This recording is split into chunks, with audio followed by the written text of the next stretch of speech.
Hoje queremos mais uma vez agradecer a todos os presentes. E antes de passar para o nosso presidente do MBL, gostaria que nós fizéssemos só uma alta apresentação. Antes disso, dizer que o Diego Andrade é um amigo nosso de muitos mandatos aqui.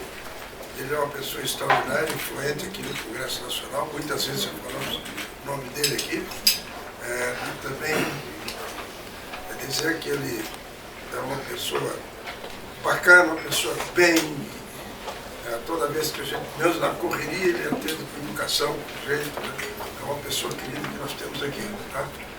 Então, podia falar rapidinho só para... Bom dia a todos, né? As questões de estar presente, primeiro para agradecer, né?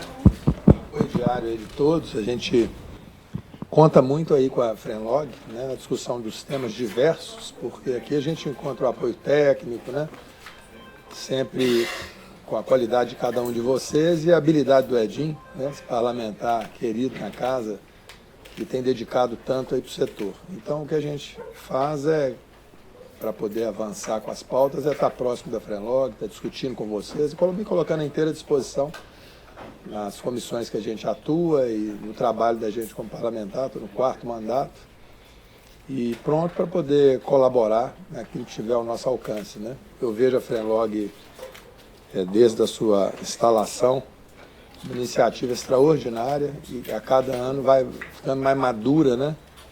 Com a incorporação de mais gente boa aí para ajudar na discussão dos temas tão necessários. Tem temas aí que às vezes colocados com boa intenção, mas a gente tem sempre as versões, né, da política. Eu citava aqui quando eu cheguei a questão do transporte coletivo, que precisa de ser visitado, a Frenlog tem que ajudar nesse tema também, dentre outros, mas que foi discutido, aprovado um requerimento de urgência para discutir um projeto justamente para tratar desse marco do transporte coletivo. O que saiu na imprensa foi aumento de imposto.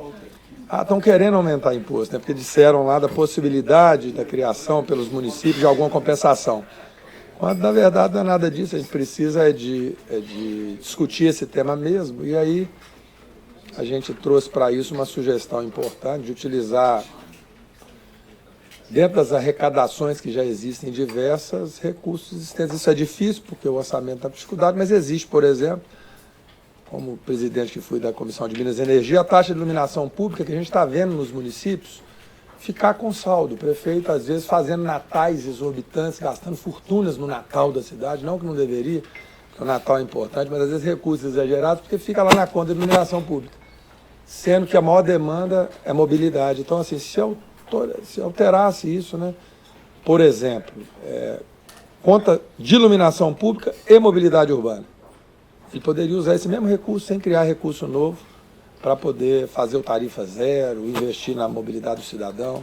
Então, sugestões como essa só são possíveis se a gente tem a vivência no setor e se tem uma convivência com vocês. É difícil para todos os deputados terem esse conhecimento técnico de cada setor, no setor de transporte mesmo. Eu mesmo venho mais ligado à rodoviária de carga, ao transporte urbano, pela história de vida, mas não abro mão de consultá-los aqui, né, em todos os modais e de estar ao lado dos deputados e senadores, como o nosso líder, senador Wellington, que tem esse conhecimento. Então, eu tenho que relatar 2 projetos lá agora na Comissão de Viação e Transporte, um inclusive importante, setor de fretamento e turismo.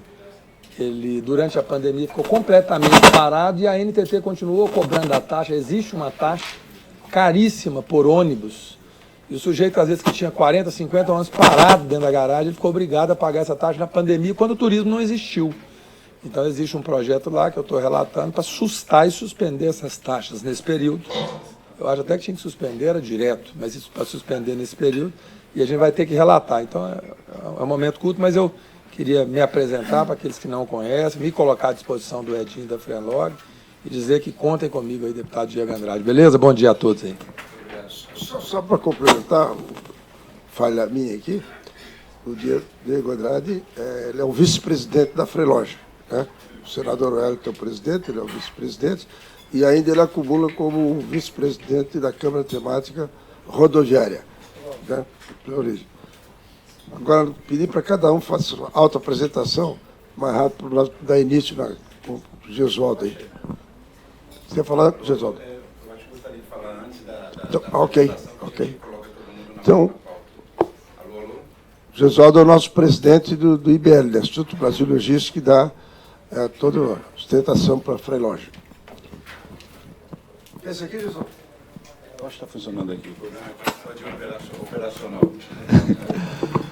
Ok, bom dia a todas e a todos. Deputado Diego Andrade, muito prazer estar recebendo aqui nosso vice-presidente, né, da maior frente do Congresso Nacional, hoje com mais de 340 parlamentares, entre deputados federais e senadores, né, Dinho?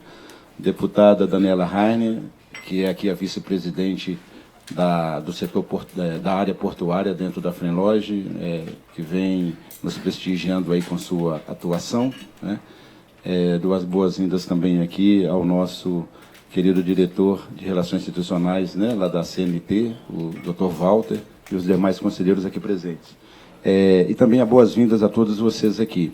Só explicando rapidamente, né, esse café é o café da Freilogem, né, onde a gente procura discutir aqui a Freilogem, né, com seus parlamentares e, obviamente, sobre a infraestrutura fornecida pelo IBL, discutir os problemas, os projetos, aquilo que a gente entende que é necessário para a logística nacional. Então, todo assunto que é logística nacional. Esse café da manhã existe todas as quartas-feiras. Talvez este ano, a partir de julho, né, nós devemos suspendê-los em função das questões, né, de eleição, essa coisa toda, e os parlamentares vão ficar mais em suas bases, então fica mais complexo. Mas toda quarta-feira, das 8 às 10 horas, se reúne aqui sob uma temática e começa a discutir. Para vocês entenderem a sistemática, né, os membros da Freilogem vêm, os deputados e senadores, só que eles vão rodiziando aqui no decorrer do período.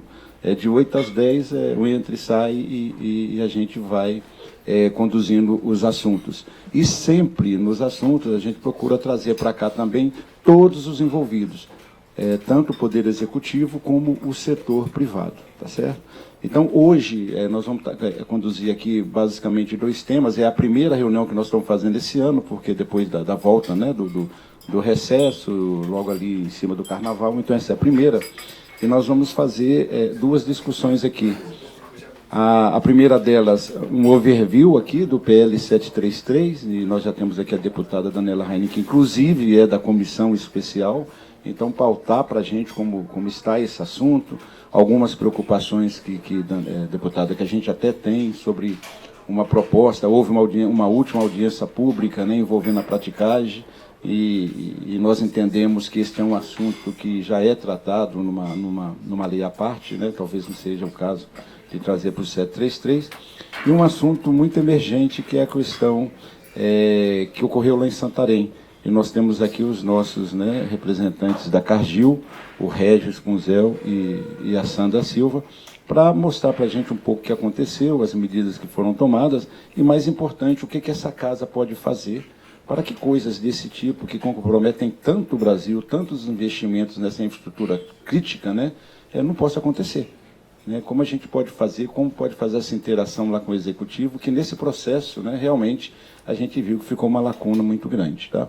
Então, eu só queria fazer essas falas iniciais aqui, dar boas-vindas a todos.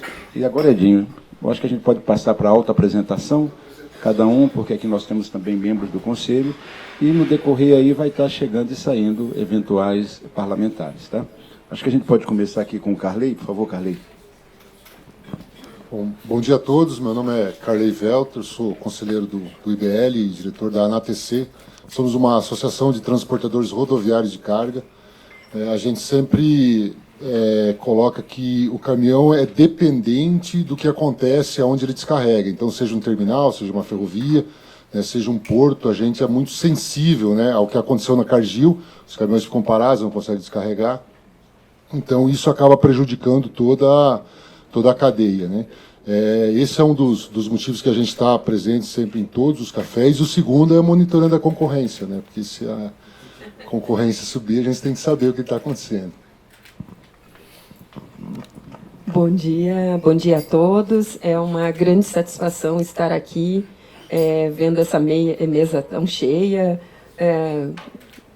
Me perdoem aí os deputados, mas quero cumprimentar aqui a deputada Daniela Rainer. É sempre muito bom tê-la aqui conosco e que seja um excelente café, que nós temos temas aí muito importantes, né, Sandra?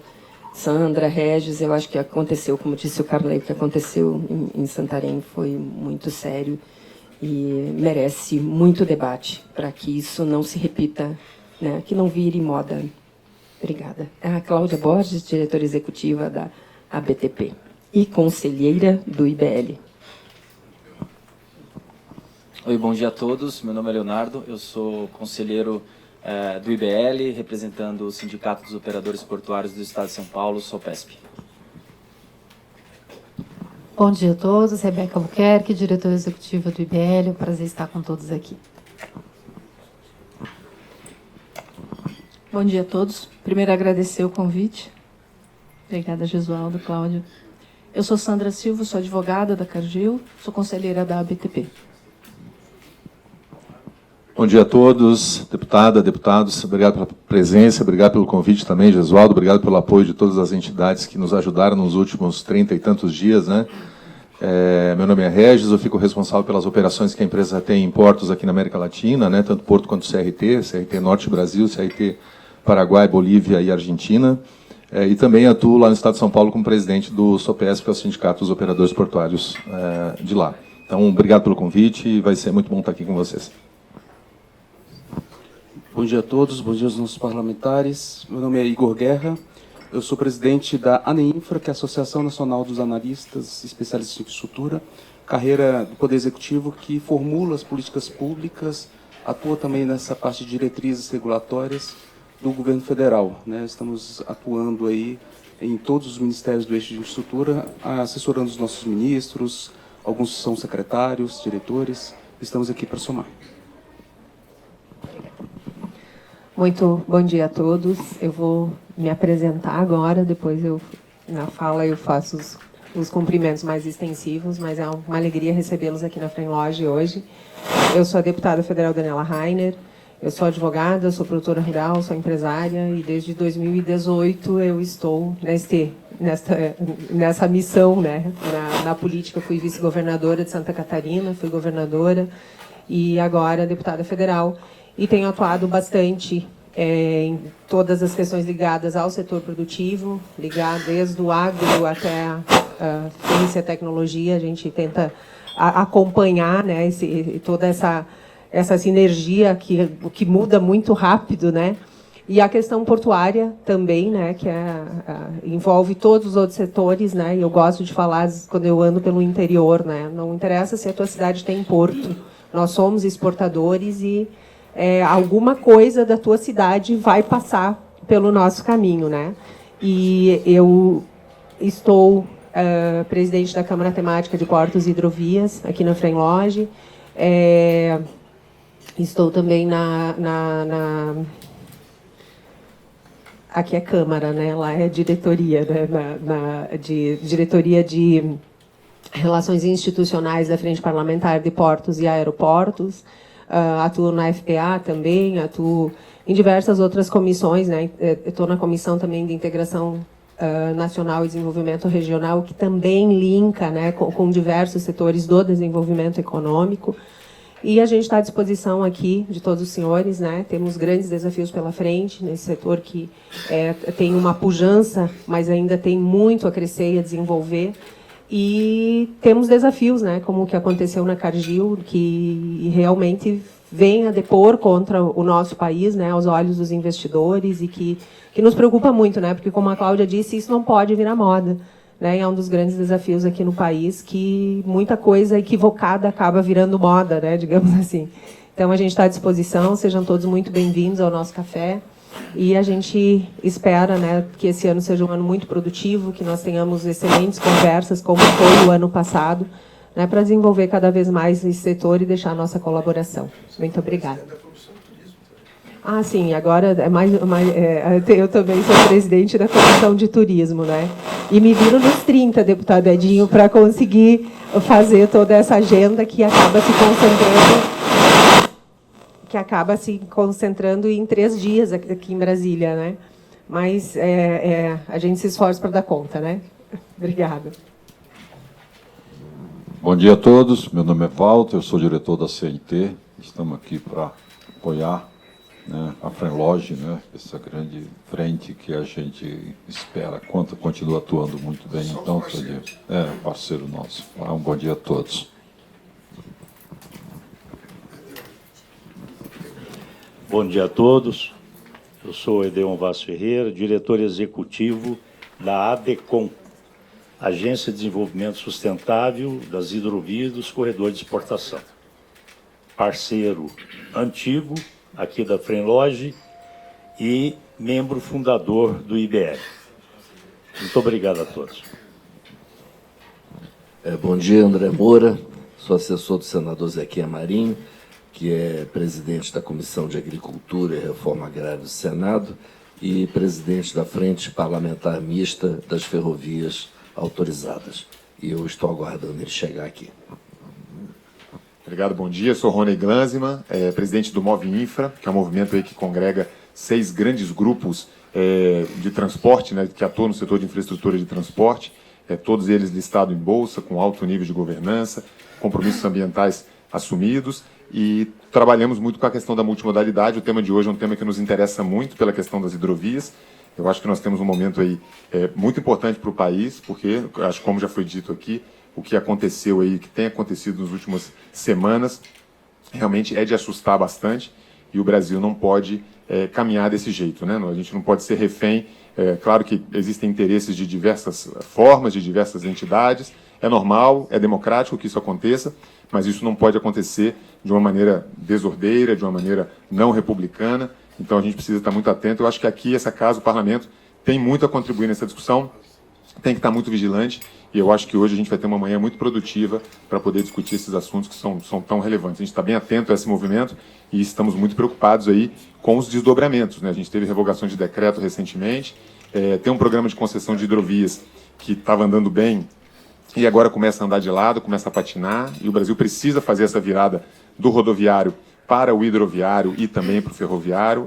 É necessário por questões ambientais, por questões de eficiência logística, e eu acho que aqui a Frenlog tem um papel muito importante na defesa dessa multimodalidade, na defesa da abertura de novos modais. O Brasil é tão rico em termos de natureza, em termos de rios navegáveis, e a gente precisa transformar aí essa riqueza em eficiência, né, em sustentabilidade, e é isso que a gente apoia aqui. Então, obrigado, uma boa manhã de trabalho para todo mundo.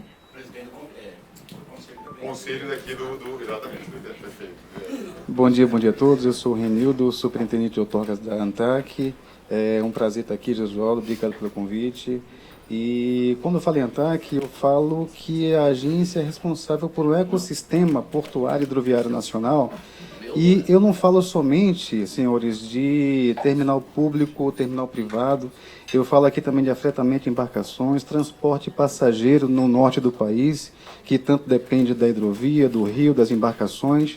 Então, a ANTAC está aqui para poder contribuir com essa pauta muito importante do PLC 33, das hidrovias, e entender o que a gente, inclusive, consegue auxiliar para que a gente possa ter essa máxima eficiência na logística portuária nacional e a gente conseguir também impulsionar a movimentação portuária, que é responsável somente por 95% de tudo aquilo que vem e vai do país. Então, obrigado pelo convite, um bom dia a todos, um bom evento e contem com a ANTAC. Bom dia a todos. Muita satisfação de estar aqui na Frenlog. A Frenlog é uma parceira da ANTAC. A ANTAC é uma parceira da Frenlog também.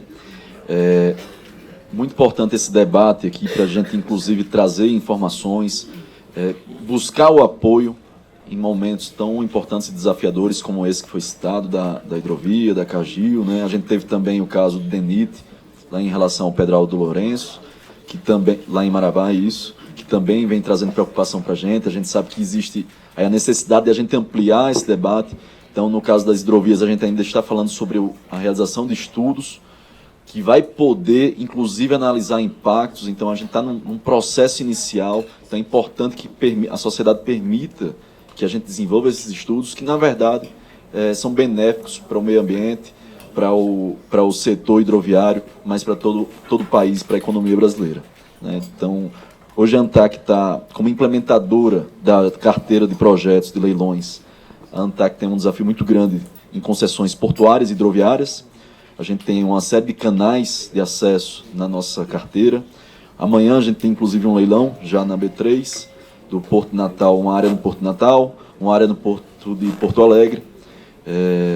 E a gente tem aí também uma carteira bastante extensa para esse ano, com terminais importantes, container principalmente, aí o Tecon Santos 10, Porto de Itajaí, o terminal de Itajaí. A gente tem São Sebastião também, que também vai ter uma movimentação expressiva de container a partir da revisão. Então, para nós, é uma satisfação e uma alegria poder debater esses temas aqui na FRENLOG. Meu nome é Paulo Calef e aqui eu sento hoje representando a Câmara Internacional do Transporte, que é o apêndice internacional da CNT. Então, a CNT nos mantém, somos 48 países, todos os da América, com exceção de Belize, e estamos muito preocupados com os corredores interoceânicos, né? Especialmente com o novo que virá agora, que é o ferroviário a partir do porto de Xangai, né? E sabemos que daqui a 5 anos nós vamos ter uma grande mudança logística no país, que vai influenciar em todos os portos da costa atlântica, e estamos, como Câmara, acompanhando esse assunto. Mas, especialmente, eu represento uma empresa de transportes que trabalha para vocês, para a Cargill também, que é a Transportes Bertolini, e se não fossem vocês, seríamos nós. Só que vocês têm uma repercussão internacional, e nós somos uma empresa brasileira que presta serviço para vocês. Então, pegaram justamente vocês para ter uma repercussão internacional. É mais difícil de se defender, né? Então, a gente acompanha com preocupação, nossas embarcações pararam durante esse tempo para não poder servi-los, e eu espero, Toninho Bez, de poder sentar muitas vezes aqui, que a gente tem muito a aprender. Tem alguns professores aqui que eu admirei na conversa, e também ideias para trocar. Obrigado. Bom dia a todos. Sérgio Aquino, na presidência da FENOP e representando então a FENOP, que é a Federação Nacional das Empresas de Operação Portuária, no conselho aqui do IBI.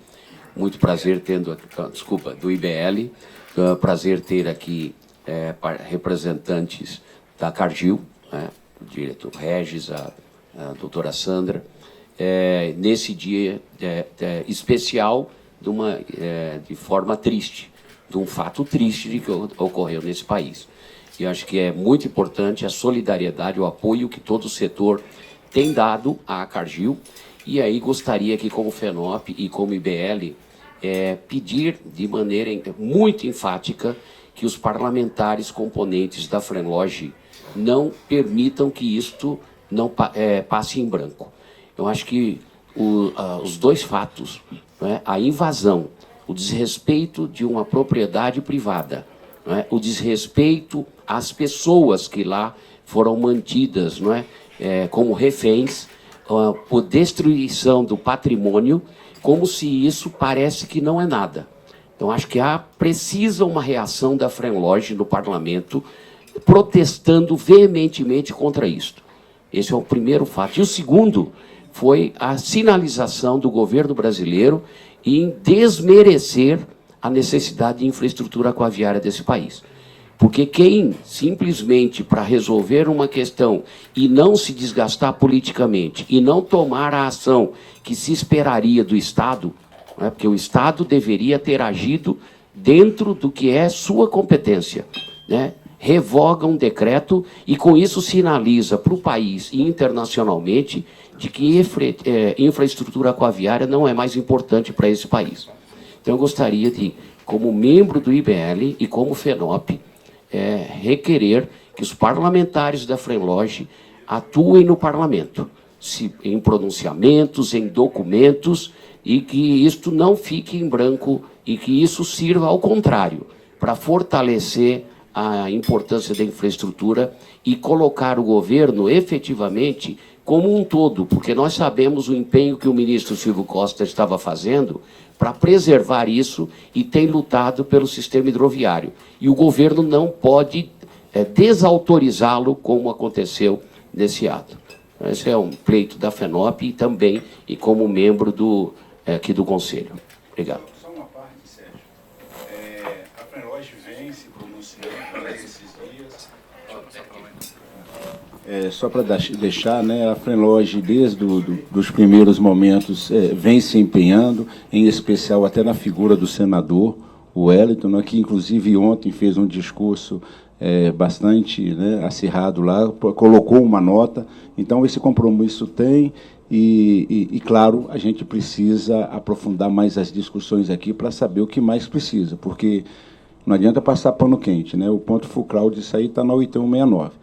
Então, é um assunto que a gente realmente precisa discutir, o que se precisa fazer para que a gente garanta isso e não dê mais essa mensagem negativa aí para o mercado. É só essa parte, Sérgio, para dizer que a FRENLOG já vem agindo segundo o que você falou aí. Desculpa, Zé, eu não estava desmerecendo, não. Ao contrário, o presidente Gesualdo, tanto pela FRENLOG quanto pelo IBL e pela ABTP, tem atuado muito, inclusive ontem participou ao vivo no Jornal Nacional, e o senador também.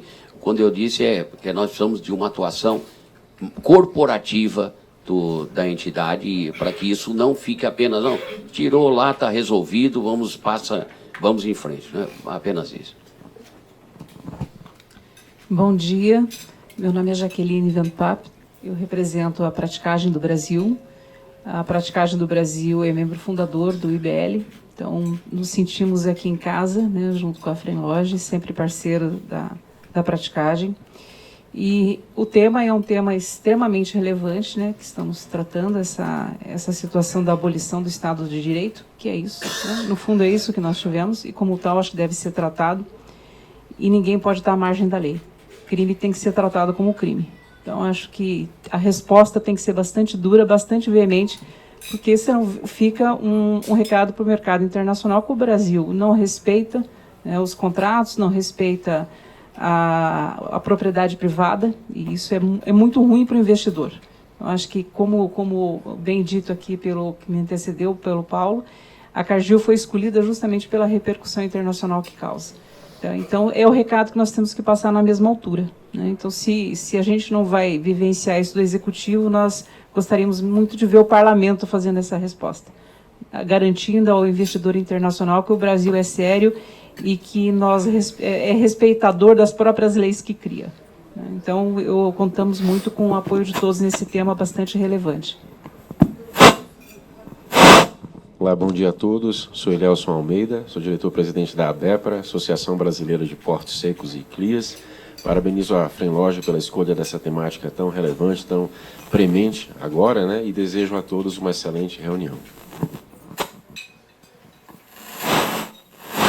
Todos já fizeram a auto-apresentação, né? Bom, vale lembrar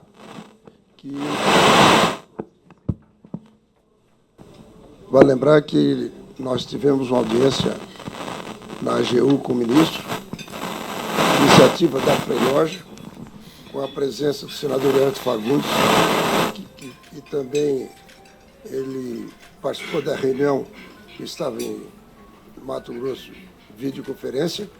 Foi uma reunião muito interessante, o próprio ministro assumiu o compromisso de fazer os contatos, trouxe 2 advogados, os advogados ficaram incumbidos de fazer contato com o governo, com toda a área jurídica, com o objetivo de parar com isso, de estancar. E não foi o que aconteceu, né? O governo acabou cedendo e revogou o decreto. É um absurdo isso. Ontem eu conversei com vários parlamentares aqui, trocamos ideias, não vi ninguém defendendo, todos estão entendendo que foi um absurdo o que foi feito. Então a FRENLOG, desde o início, e a Rebeca, que é a nossa secretária executiva, nós ficamos sábado e domingo, né, Rebeca, conversando, trocando ideias, conversamos também com o Zequinha Marinho, senador que é de Pará, ele também se inteirou de todo o assunto. Fizemos o que tinha que ser feito. Agora, o que a gente esperava é que não fosse alterado o decreto e que tirasse lá os indícios. Não aconteceu. Agora nós vamos discutir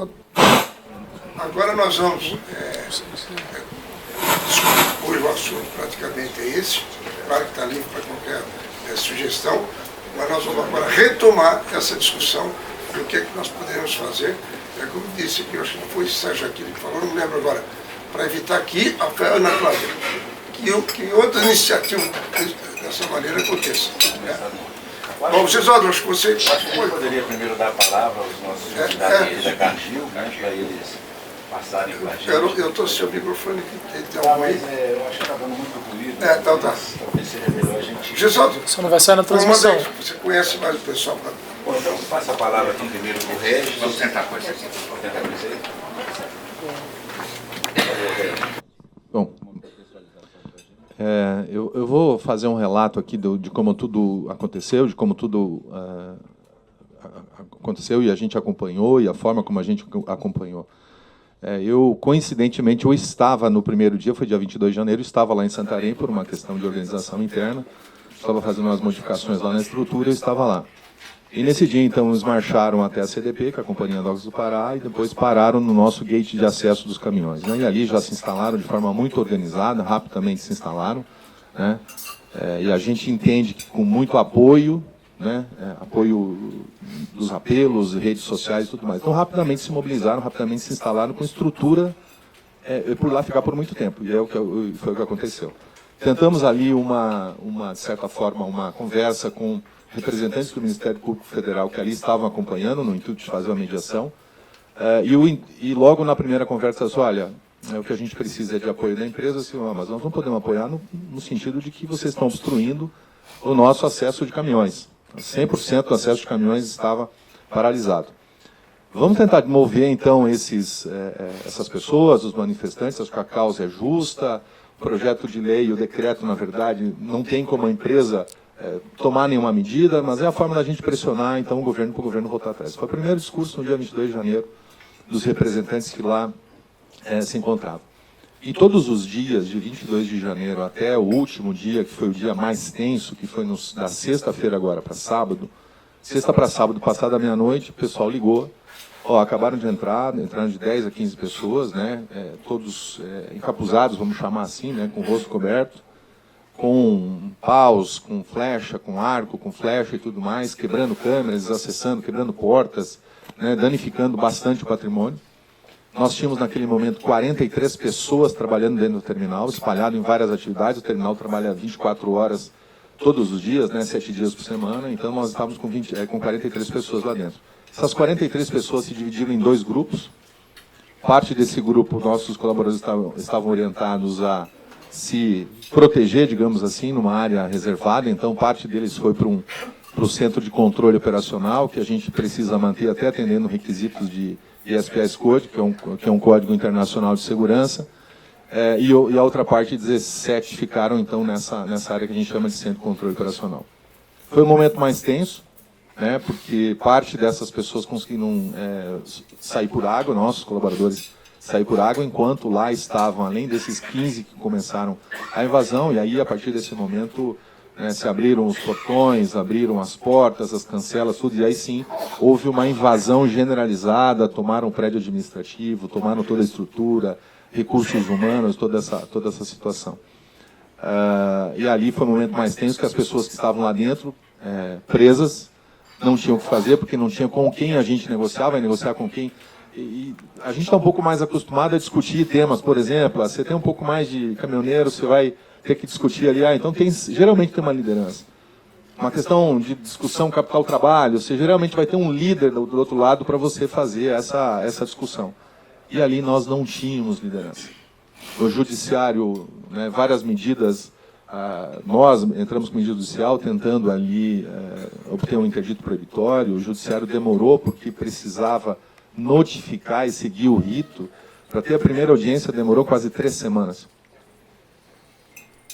Precisa notificar a FUNAI, precisa notificar todo mundo. Participei de uma audiência que o juiz tentou uma conciliação, disse, olha, são 14 povos, cada povo tem um jeito de se organizar, um quem decide é o cacique, outro quem decide é a assembleia, outro quem decide é o pajé, outro quem decide é a esposa do cacique. Então, tudo aquilo ali foi uma forma justamente de protelar qualquer tipo de tratativa. E aí eles vieram no meio do caminho, que todo mundo acompanhou, vieram então até aqui a Brasília, agendas com representantes do Executivo, na tentativa de fazer uma primeira mediação. Isso foi, acho que, na segunda semana da interdição.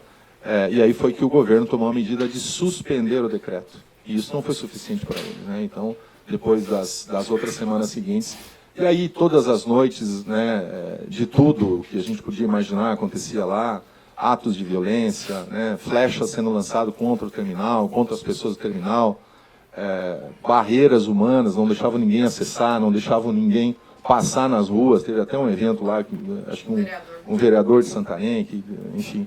Então, é uma situação muito complicada. Crianças no acampamento, mulheres, crianças. Então, assim, uma situação realmente difícil, porque não tinha liderança. Os líderes não conversavam com a gente, eventualmente conversavam com o representante do Ministério Público. De certa forma, ele estava ali tentando fazer uma mediação, ao mesmo tempo ele não queria fazer essa mediação, ele queria resolver o tema do decreto. Enfim, foi um pouco do que aconteceu. E aí culminou, sim, como eu havia comentado agora, na sexta para o sábado, no momento mais tenso, né? Das 43 pessoas, 26 conseguiram sair às 3 horas da manhã, as outras 17 saíram 4 e pouco da manhã, porque a gente pediu apoio para a Guarda Portuária. 2 agentes da Guarda Portuária lá da Companhia Docas do Pará foram lá, conversaram com alguns que se intitulavam líderes naquele momento ali, dizendo que tinha pessoas presas, e então eles liberaram, até faziam filmagens, publicavam isso na rede social e tal. Então esse foi um pouco do relato, assim, bem resumido, por óbvio, todos esses 30 e tantos dias muito tensos, né, porque você não sabe como é que vai amanhecer, como é que vai anoitecer. A noite geralmente tinha muita festa, né, durante a noite, muito consumo de álcool, consumo de outras coisas também, que a gente via de longe, né, e tudo mais, e o poder público não agiu. E aí nós temos uma declaração de cumprimento. A declaração de cumprimento em função lá do 11 de setembro de 2001 nos Estados Unidos. O mundo se organizou e tem um Código Internacional de Segurança que chama-se ISPS Code. Então, todas as estruturas, instalações portuárias que têm embarcações, que têm navios que atracam, precisam fazer a declaração de cumprimento. Há uma Comissão Estadual de Segurança nos Portos, composta pelos órgãos de segurança, e há uma Comissão Nacional de Segurança dos Portos, que fica aqui em Brasília, que coordena essas comissões estaduais. Na madrugada de sexta para sábado, todos os órgãos de segurança foram acionados, todos os órgãos de segurança. Estamos em nível 2.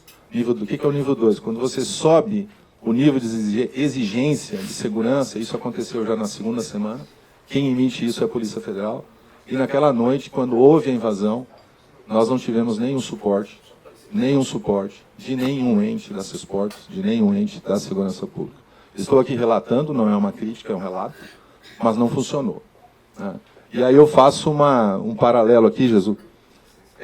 Nós tivemos um problema numa outra instalação nossa que faltou um dia, na inspeção da Cesportos, faltou uma concertina, que é como se fosse aquela, em cima da cerca do alambrado, a gente coloca uma concertina. E a gente recebeu uma notificação da Cesportos dizendo o seguinte: olha, se você não consertar, nós vamos te tirar a declaração de cumprimento.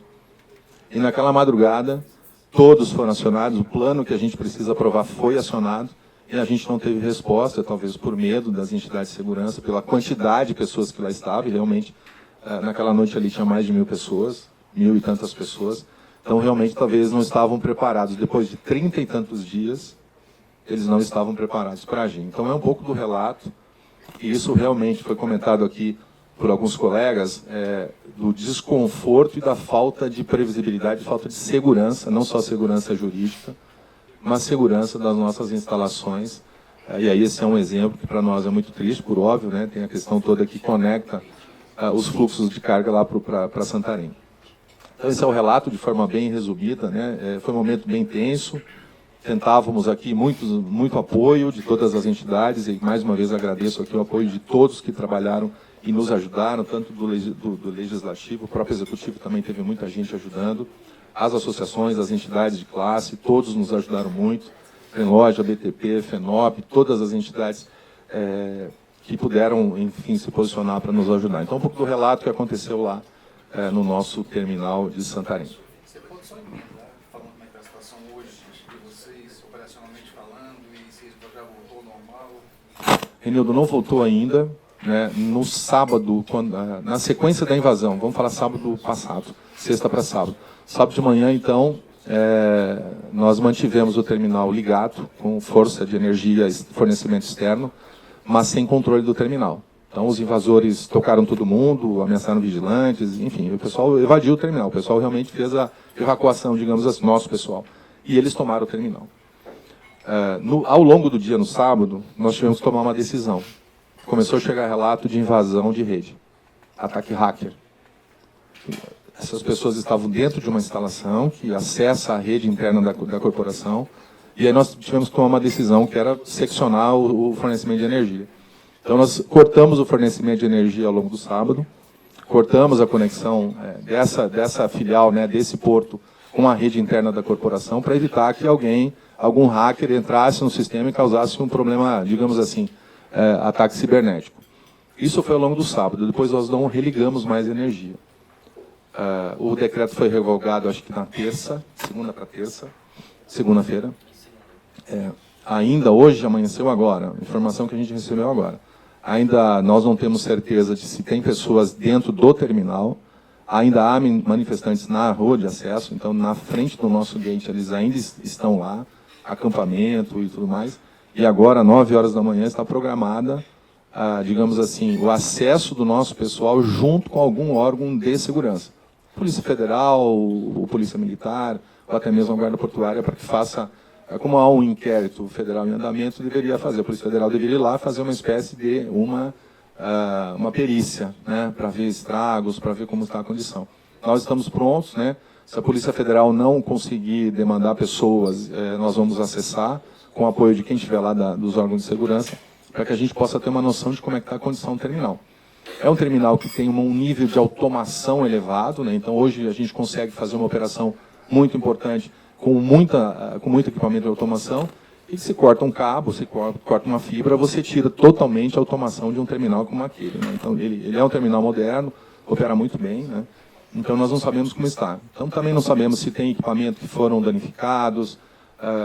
Sabemos de alguns que a gente pôde ver enquanto as câmeras estavam monitorando, né, de equipamentos como pá carregadeira sendo quebrado, para-brisa, guindastes que lá estavam em manutenção, quebraram todo o guindaste. Então, assim, tem um nível de destruição que a gente viu enquanto pôde acompanhar.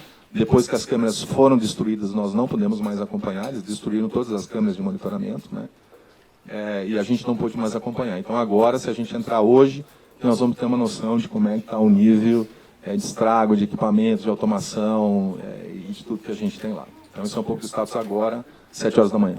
Pois não. A segurança de vocês é armada? Nossa segurança não é armada, ela é uma segurança, vamos chamar assim, protetiva, mas não armada. Então, quando a gente aprova o nosso plano de segurança pelos órgãos que compõem as CESPORTOS, que é essa Comissão Estadual de Segurança dos Portos, eles definem um nível de segurança lá. Então, se você tem uma segurança privada não armada, aprovado pelo colegiado, digamos assim, das CESPORTOS. Então, ter uma empresa de vigilância armada é uma opção? É, mas em regiões que exigem que a vigilância seja armada. Não é o caso de Santarém.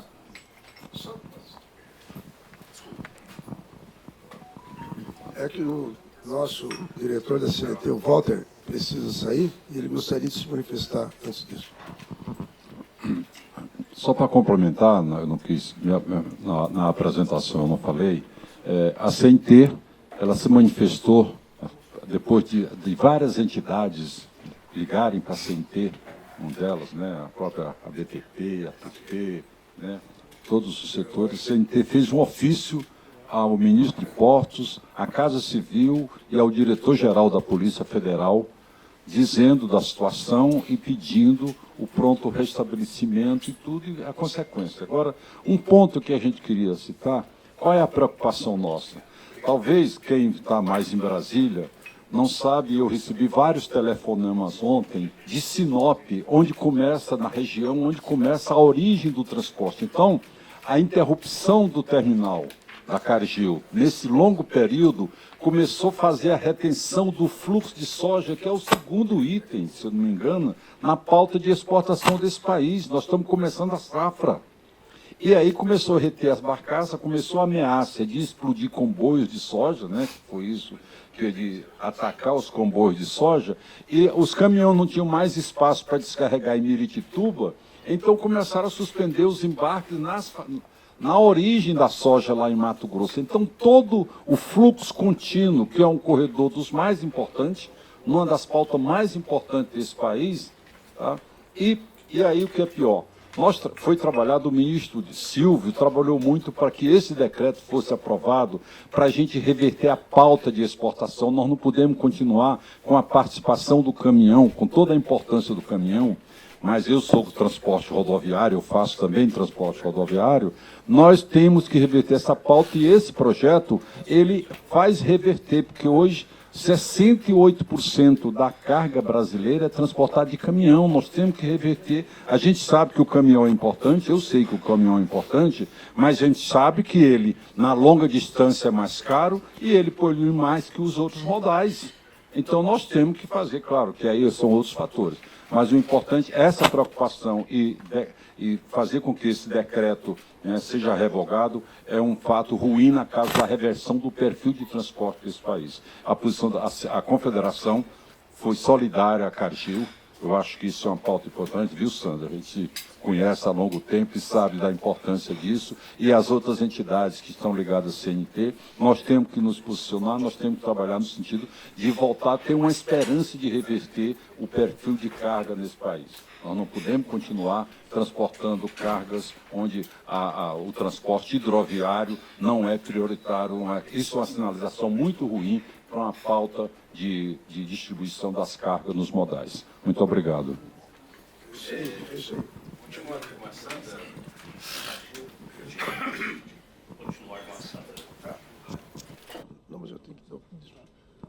José Oswaldo, como o deputado Diego Andrade precisa também se retirar para a comissão, e nós temos aqui uma homenagem à colaboração dele e do... Onde está o Luiz?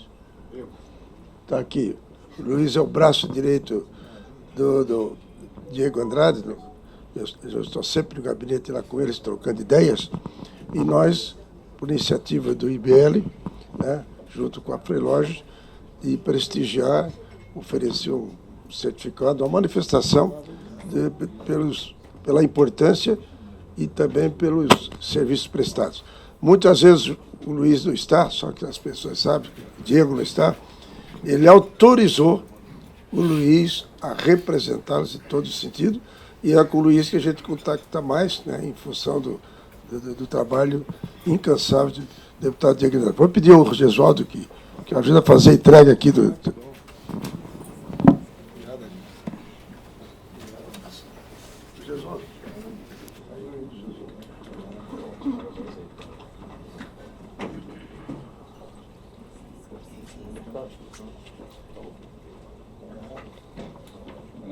Deputado, aí o nosso apreço aí por todo o serviço que tem prestado aí nessa área da logística nacional.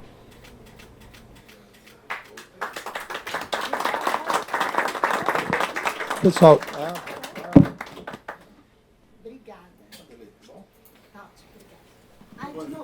eu tenho que me retirar para estar na comissão, mas só fica a solidariedade, porque é um verdadeiro absurdo, né? O governo ter 2 pesos, 2 medidas, né? Que é condenar e jogar a chave fora quem invadiu e quebrou aqui Supremo, Palácio, e agora invasão, terrorismo, que é isso que aconteceu. O cara com capuz tem que identificar esses bandidos, tem que prender, né? Independente de lado, de direita ou de esquerda, não pode ter 2 pesos, 2 medidas. Isso é um verdadeiro absurdo que ocorreu. Agora na comissão eu vou falar isso também, e a deputada Daniela pode nos liderar, viu, Daniela? A gente, ao longo desses 4 mandatos, fui líder da maioria, líder do PSD, vice-líder do PSD, líder da bancada mineira, presidente de comissão, temos alguma experiência, estamos à disposição de vocês, né? Para ouvi-los e tentar agir de acordo com a instrução de vocês, tá bom? Um abraço a todos aí. Nós agradecemos. Daniela, você nos guia, viu? Obrigada. Está chegando. Isso.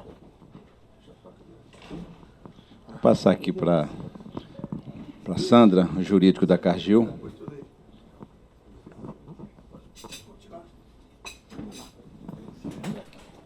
Bom, eu sou advogado e vou falar como tal, e dar um pouco da perspectiva do que a gente teve.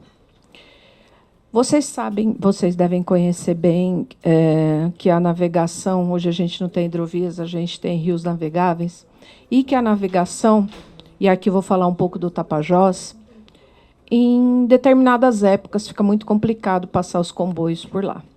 Então, o que vem acontecendo? Dragagens emergenciais, muito sofridas, muito difíceis de conseguir, mas algumas já foram feitas.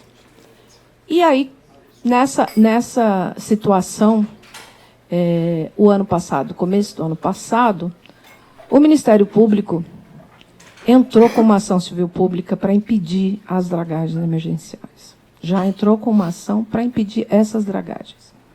O que aconteceu? A COP30 veio, houve aquela invasão, não me recordo agora se foi na Zona Azul ou na Zona Verde, na Azul, e essa era uma das pautas. O presidente da COP foi lá, negociou, não sei o que negociou, e eles saíram. E logo depois o decreto foi publicado. Imediatamente o Ministério Público, que tinha tentado uma liminar lá atrás, inicialmente não tinha conseguido, emendou a ação civil pública e pediu a revogação do decreto, pediu a nulidade do decreto nessa ação. Dia 16 de janeiro, eles levaram outro indeferimento no pedido de liminar. Dia 22 de janeiro, eles estavam na porta da Cargill. Então, com a mesma reivindicação contra o governo federal, não contra a Cargill. E a gente não tinha como negociar, né? Nós não temos nenhum controle a respeito de revoga ou não revoga decreto.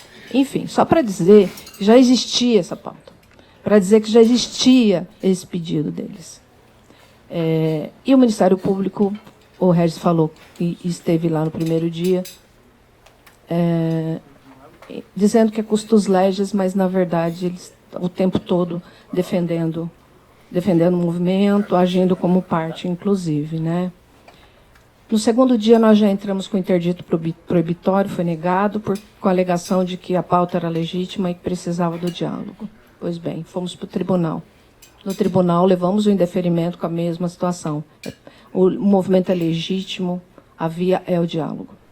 Enfim, conseguimos reverter no tribunal, obtivemos uma liminar, a Amport, que é a associação lá do Norte, que também nos representa a Raizen, e dias depois houve um bloqueio da CDP, né? E aí, enfim, a gente está falando de um porto organizado, um porto público, a gente está falando de área da União, a gente está falando de que em área de União é segurança, é soberania nacional, e estava completamente bloqueado. Não só o terminal da Cargill, mas o porto, o porto organizado estava bloqueado. A Amport entrou com ação e depois acabou conseguindo uma liminar também. E o que a gente ouvia era, se vocês obtiverem uma liminar, a gente vai fazer cumprir essa liminar. A Cargill tinha uma liminar e a Amport tinha uma liminar.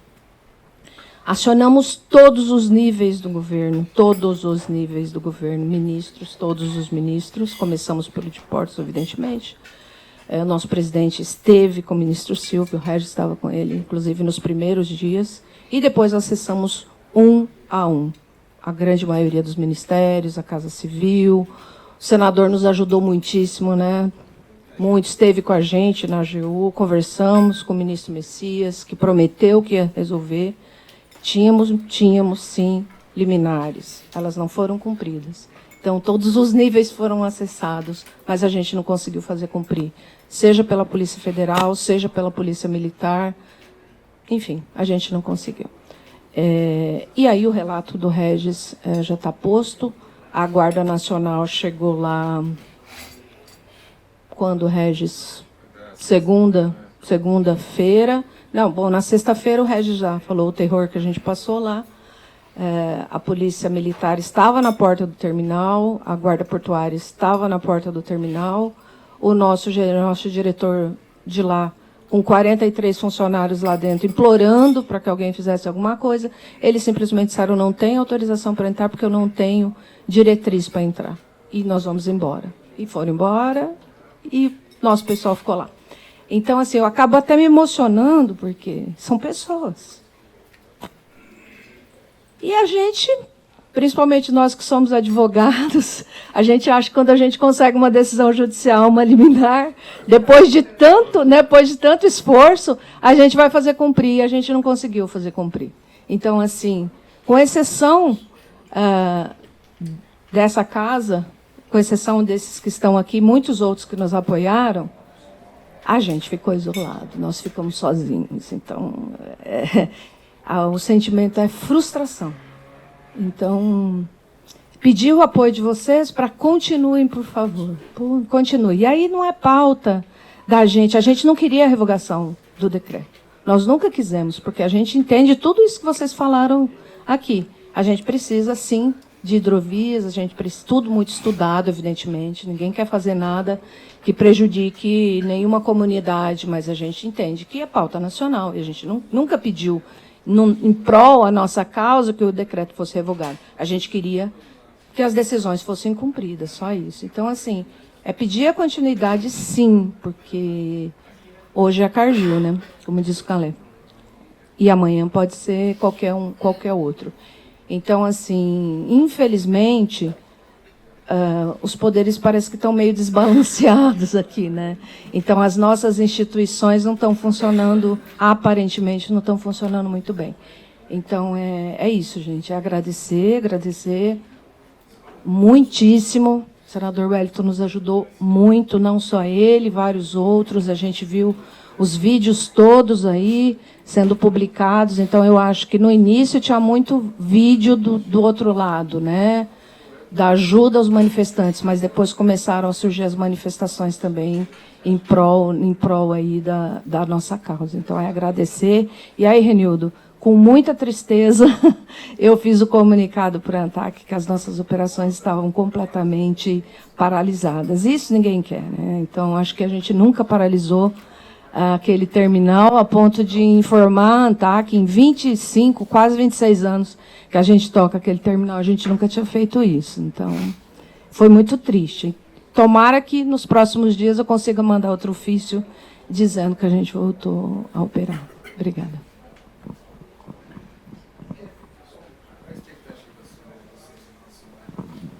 Então, como o Regis falou, hoje a gente não tem posse ainda do terminal, embora já tenha alguma iniciativa nossa de começar a mandar vigilante, mas a gente não sabe.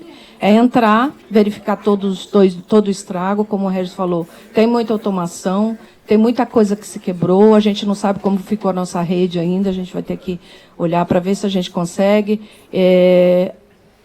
Essa semana a gente já começaria a receber quase 90%, né, Regis, da produção local. Então, tem um para trás aí, Edeon, de muitos produtores que estão do nosso lado, evidentemente, que não tem onde armazenar, que não tem onde secar a produção, porque o terminal da Cargill tem secador. Então, eles não têm o que fazer com a produção. A gente tem que receber essa carga, essa produção toda. A gente não sabe ainda quando a gente vai voltar. Não dá para falar que vai ser 15 dias, que vai ser um mês, que vai ser uma semana, ainda não dá para saber. A gente vai quantificar os prejuízos, até para também definir responsabilidades, né? Esperamos contar com a polícia lá para nos ajudar a fazer isso. Não sei se a gente vai conseguir contar, mas, enfim, nós vamos fazer a nossa parte, vamos fazer o nosso trabalho e vamos voltar, né? Vamos voltar à atividade do terminal. Vocês têm já uma estimativa dos prejuízos? Ou ainda está nessa... Só para saber se já tem uma estimativa dos prejuízos ou se vai precisar retomar para conseguir quantificar? Precisa retomar, precisa entrar no terminal primeiro, que nós, de sexta, na madrugada de sexta para o sábado, nós ficamos sem nenhum funcionário nosso, sem nenhum vigilante lá, o terminal foi 100% tomado pelos manifestantes, 100% tomado, né? Então, agora que a gente já viu, enquanto tinha câmeras, vários estragos, então isso, por óbvio, a gente tem uma noção do que foi estragado, mas tem muita coisa que a gente não viu, porque tem túneis, elevadores, tudo isso que transporta grãos, a gente ainda não sabe como é que foi o estrago dentro dessas instalações. Então, a gente precisa entrar, nossa expectativa é que a gente tenha acesso hoje, se tudo correr bem, acessar hoje, entre hoje, amanhã e talvez até sexta-feira, a gente tem uma noção do que a gente vai precisar de tempo para retomar e aí começar a quantificar eventual manutenção, os estragos, troca de equipamentos que a gente vai, porventura, tem que trocar. Então, eu te diria talvez mais uma semana para a gente ter uma noção de quanto tempo a gente precisa para retomar e do volume de estragos que a gente teve e quanto que a gente vai ter que investir. A energia já foi restabelecida ou ainda não? Não, vai ser restabelecido porque a gente não sabe como é que está a condição lá dentro, né? Então, exatamente, antes de ligar a gente precisa fazer, por isso que a gente queria fazer essa perícia, de certa forma, por óbvio, nós estamos lá com toda uma equipe de manutenção, eletricistas, pessoal que tem um conhecimento aprofundado de automação, para ir ver os principais pontos, né? Então, a partir do momento que você liga a energia, tem uma entrada lá de 13.800, então você não consegue, você pode ter vários problemas lá dentro. Então, primeiro tem que olhar como é que está a condição dos equipamentos lá, antes de ligar. Quanto a prejuízos, porque o grande prejuízo moral foi do país. O grande prejuízo ocorreu dentro da Cargill, mas tem os prejuízos decorrentes que também precisam ser levantados.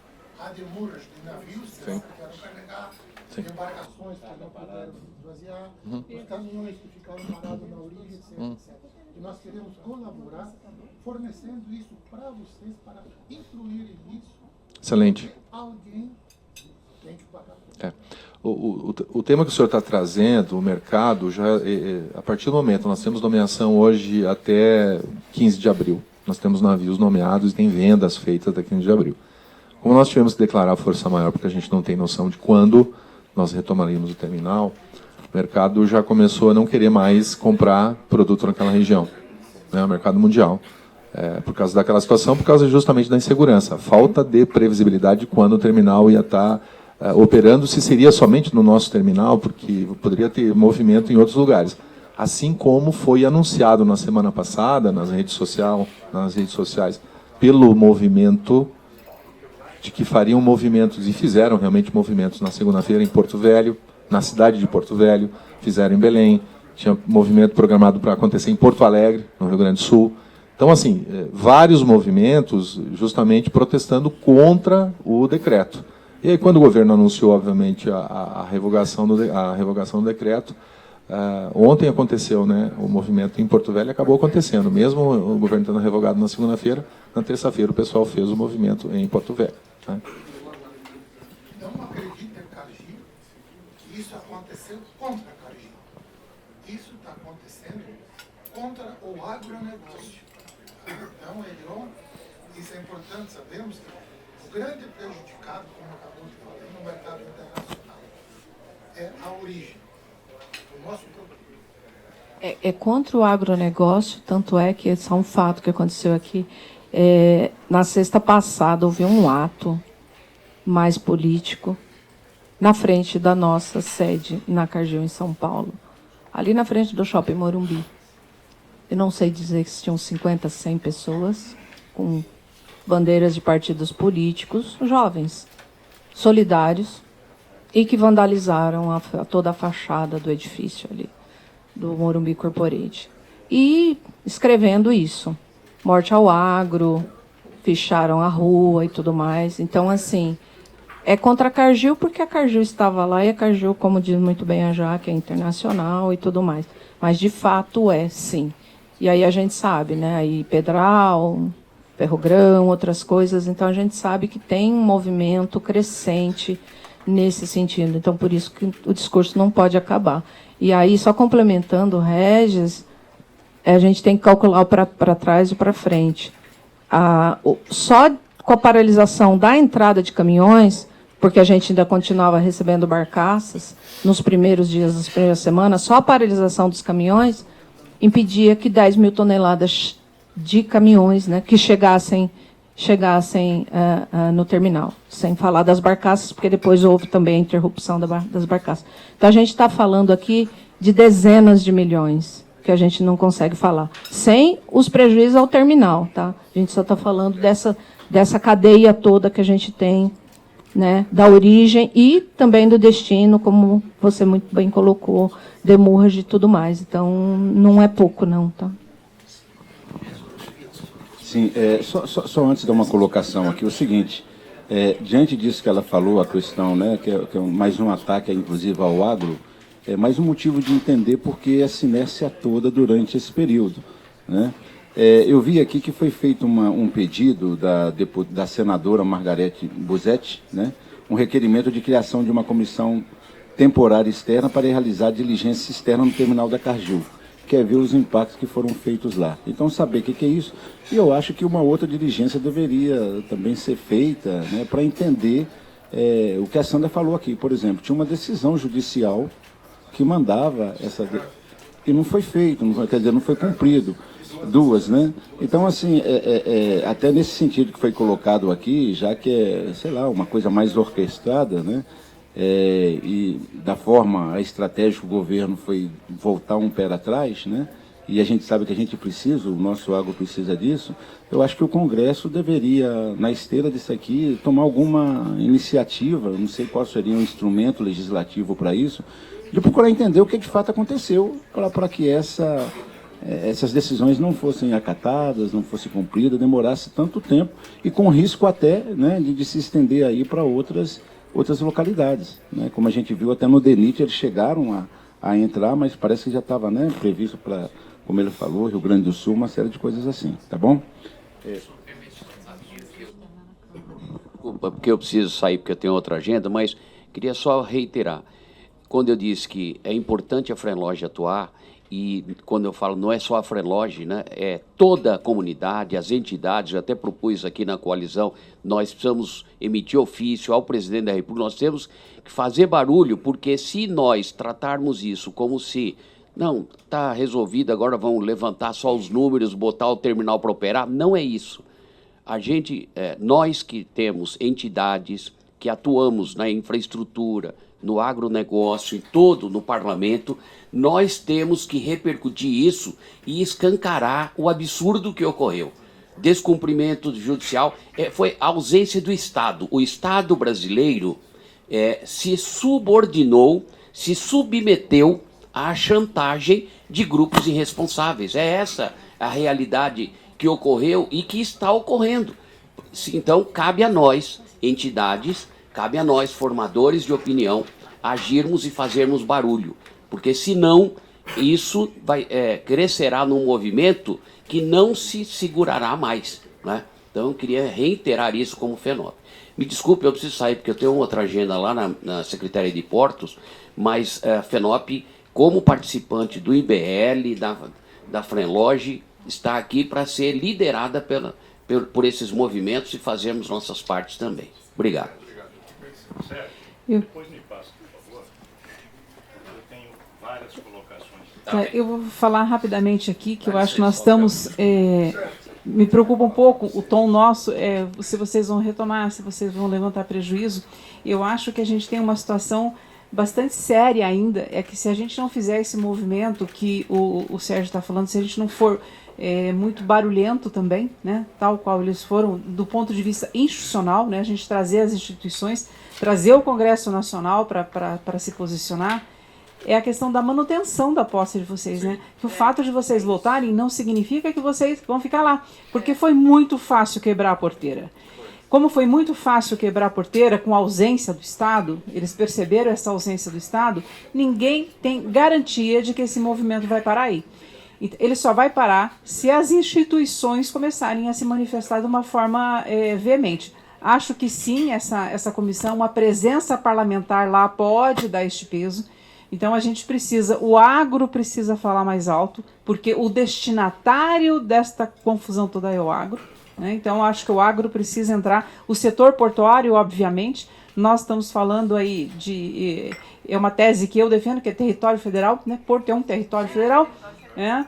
E mostrando que o ISPS Code é só para saber se a serpentina está lá em cima ou não, isso é ridículo, né? É ridículo, e eu falo com muita, assim, eu tenho sangue nos olhos quando eu falo desse assunto, porque eu estava dentro do escritório da Cargill quando puseram fogo lá em Paranaguá. Então, eu já vivenciei esse tipo de situação, e a ausência do Estado, eles colocando fogo num patrimônio privado, e simplesmente a PM cruzando os braços assistindo, com pessoas dentro, inclusive eu. Então, eu sei o que significa isso, o que é essa ausência de Estado e como nós não podemos permitir. é exigido dos poderes públicos, é exigido a Comportos para que ela seja efetivamente existente, não seja uma coisa de papel para dar cargo público. Então, o parlamento tem que se posicionar muito forte nesse momento, e não é para levantar prejuízo, é para conseguir devolver a posse a vocês e manter a posse, e dar um mínimo de condição. Porque sem o secador, por exemplo, na região, nós já estamos com um prejuízo social grave dos pequenos produtores rurais que não vão conseguir, vai perecer no campo o produto. Né? Então a gente já tem uma repercussão bem séria. Então, garantir a posse de vocês no terminal nesse momento, que eu não vejo ela garantida ainda. Não temos ainda. Só o Eduardo pediu para falar agora as respostas sobre esse assunto. É óbvio que todos nós aqui somos solidários à Cargill em função dos problemas que ela teve. Mas o grande atingido é o agro, sem dúvida alguma. Né? Então, o que mais nos preocupa não é só esse movimento que foi feito em Santarém. O que nos preocupa é que tudo isso vire ações no Pedral do Lourenço, na Ferrogrão, na FICO, na FIOL, porque a gente sabe que os índios, os indígenas, só são massa de manobra. Existem ONGs por trás deles que organizam tudo e utilizam eles para fazer isso. Então a coisa é um pouco mais complexa. Nós temos que atentar para como controlar ou como inibir a ação dessas ONGs no Brasil, principalmente na região amazônica. Então, os indígenas, vocês notam pela fala, e eu tive essa oportunidade, eu estava em Santarém, fui pintado lá pelos índios, tudo isso é manobra das ONGs. Então nós temos que saber sobre isso aí. A segunda coisa é os produtores de soja da região de Santarém, ali nós temos mais ou menos 90 mil hectares plantados, dependem 100% da Cargill, dos secadores da Cargill. Isso vai dar um problema muito grande para eles. Estão começando a colheita agora, né? E eles não têm o que fazer. Ali tem 2 ou 3 armazéns que fazem secagem, mas o forte é a Cargill. Então eu peço encarecidamente a Cargill que, se possível, essa área de secagem seja uma das prioritárias dentro do sistema para que ela volte a receber esse produto. O terceiro ponto é que o governo federal pecou tremendamente na comunicação. No momento que foi feito o decreto de desestatização, em nenhum momento se falou que era uma concessão dos serviços hidroviários. Não se fez uma divulgação adequada junto aos ribeirinhos, a todos, dizendo que trata-se de uma concessão dos serviços hidroviários, que ia ouvir primeiro as comunidades, para depois ser dada essa sequência. Simplesmente baixou-se um decreto e deu de prato cheio para essas ONGs se mobilizarem. Porque desestatização, você está tirando alguma coisa pública e passando para a privada, então estão privatizando o rio, os rios. E isso é uma grande preocupação. Então nós estamos no caminho errado, o governo federal está no caminho errado na parte de comunicação. E nós, como entidades, nós também temos culpa nisso, porque nós não ajudamos o governo a divulgar isso de forma melhor. O DENIT, na melhor das intenções dele, entrou, como é natural, com uma licitação de dragagem. Só que ela foi inoportuna, ou seja, não se combinou o jogo. Você não pode, no mesmo momento que você está falando que vai desestatizar uma hidrovia, você entra com um pedido de dragagem. Outra forma de alimentar esses ditos movimentos. Então, nós temos que organizar melhor isso. Eu acho que as entidades que estão aqui, a Frenloge, os parlamentares, nós temos que ter uma estratégia, montar uma estratégia de comunicação para que a gente não fique na mão do que está acontecendo. Ações judiciais deixaram de ser cumpridas, e aí entra o parlamento questionando por que não foram cumpridas. Eu acho que esse é o... Não tem que questionar a invasão, ir lá fazer oba-oba, dizer que foi lá para levantar a condição que estava. Isso é um problema da Cargill.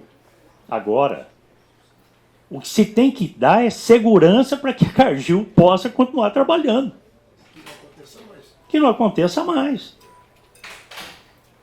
Então, nós estamos fazendo as coisas atravessadas e nós não estamos conseguindo ganhar esse jogo.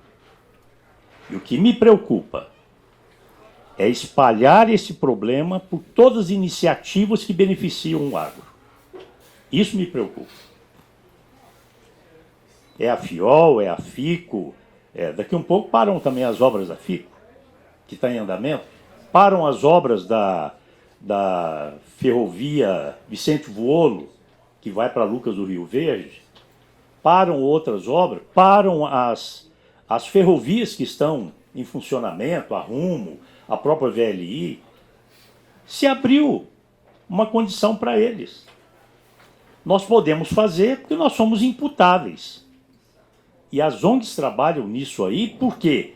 Porque sabe que eles manipulam esses índios, esses indígenas, e eles são imputáveis. Então você não pode dar e descer a borracha neles, que são imputáveis. Então, essas coisas nós temos que mudar no Brasil. E isso depende muito aqui do parlamento. Obrigado, pessoal. Só uma informação, liderado pela Secretaria Nacional de Hidrovias, né, lá o Otton, junto aqui com as entidades, a BTP, não sei se o IBL foi até convidado, a gente está começando agora uma discussão, estratégia, você foi chamado também de comunicação. Tá? Você está lá dentro também. Então, começar esse processo, que bom que você está lá, começar esse processo. Mas eu gostaria realmente de frisar mais uma vez o que o Deon falou, né? Eu acho que muito mais, né, de uma comissão extraordinária aqui do Senado, do Congresso, viu, Edinho? Ir lá para ver os estragos, tudo bem, tem seu valor, mas procurar saber como foi toda essa atuação nesse processo, para que não fique parecendo que, de fato, houve uma capitulação e que, assim, gritar no Brasil vence sempre, né? Então, saber o que aconteceu, principalmente sobre as questões judiciais, né, liminares, que não foram cumpridas pelos órgãos. Eu acompanhei, assim, eles não conseguiam falar com ninguém, com as autoridades locais, autoridades federais. A gente ligava aqui e falava, estamos tomando uma providência, essa coisa toda, mas de repente saiu uma nota meio atravessada, que parece que dava era mais lenha na fogueira do que água para apagar o fogo, tá certo? Deputado, não sei se a senhora gostaria da palavra nesse momento. Nós temos que lembrar também o fato do governo do Estado do Pará não ter se movimentado em nada em relação a isso. Em nada.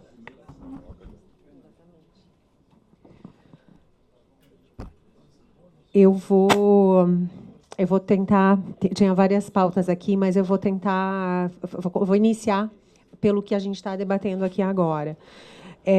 A gente, como eu falei, eu faço parte de diversas frentes produtivas, de diversas comissões produtivas, né? E a gente tem tentado reunir, tem reunido, na verdade, e trabalhado, começando a trabalhar junto, desde o finalzinho do ano passado, uma reunião das frentes produtivas por um ideal comum.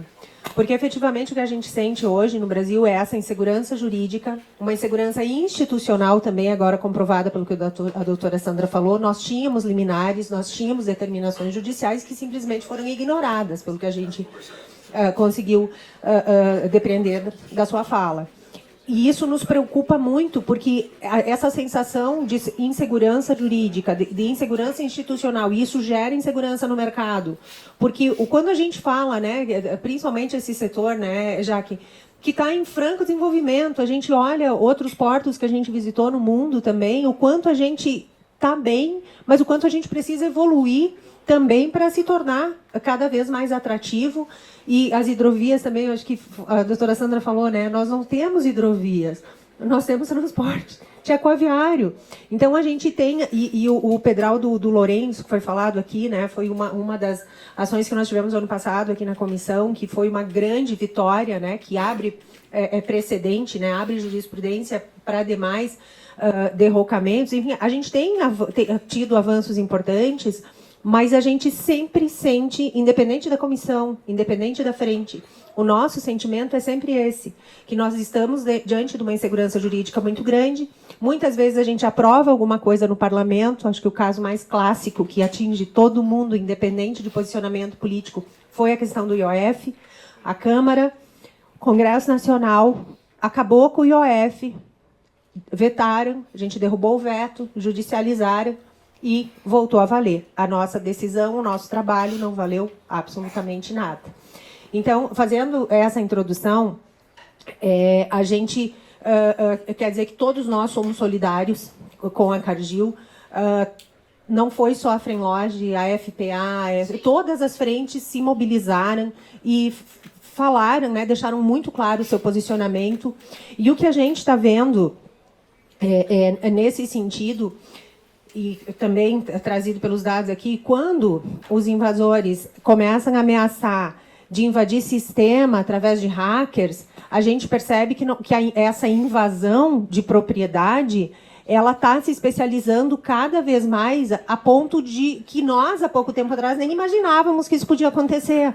Então, é muito mais, quando a gente fala, a gente, na minha opinião, são organizações de crime organizado. Tudo que eles fazem é planejado, é estratégico. Por que não invadiram a sua? Porque aqui dava mais Ibope. Então, tudo que foi trazido aqui reverbera exatamente essa nossa luta no Congresso Nacional pelo direito à propriedade, pela punição das pessoas que depredam, que causam prejuízos inenarráveis, né? A gente falou aqui do prejuízo imediato, mas tudo o que envolve o prejuízo, o lucro cessante, né? A adversidade que gera no mercado internacional e o afastamento dos negócios do nosso país, né? Então, se a gente for calcular na ponta do lápis, talvez a gente nem consiga, mas se a gente for botar na ponta do lápis, cada prejuízo gerado por esse tipo de ação é vergonhoso, né? Então, agora eu vou trazer a luz no fim do túnel aqui, tá? Lá em Santa Catarina, por exemplo, nós tivemos, em 2003, se não me falha a memória, teve algumas invasões no Planalto Norte, invasão de terra, no caso. O governador determinou que imediatamente fosse retirada. As polícias chegaram, disseram, aqui está acontecendo um crime, esbulho possessório é crime, e esse crime vai cessar imediatamente. Então, eles até usaram um termo meio estranho, foi tipo assim, ou vocês saem ou serão saídos, algo assim, mas ficou muito claro que ou eles saíam ou seriam retirados. Mas esse processo assim foi algo muito estressante, porque foi um período assim que nós aqui pressionando o governador, manda tirar, a PGE orientando, espera o devido processo legal, espera a determinação judicial, que é o clássico. Mas, de fato, está acontecendo um crime. Invasão de propriedade é crime, esbulho possessório é crime. E o nosso trabalho tem sido nesse sentido. Está acontecendo um crime, esse crime tem que cessar imediatamente. E aí vem a calhar nessa situação.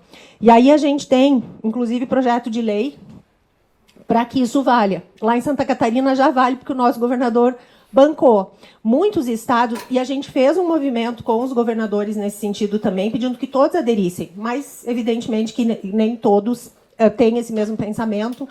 Muitos são tendenciosos, inclusive, né? E aí, o que a gente tem hoje aqui em trâmite, tá?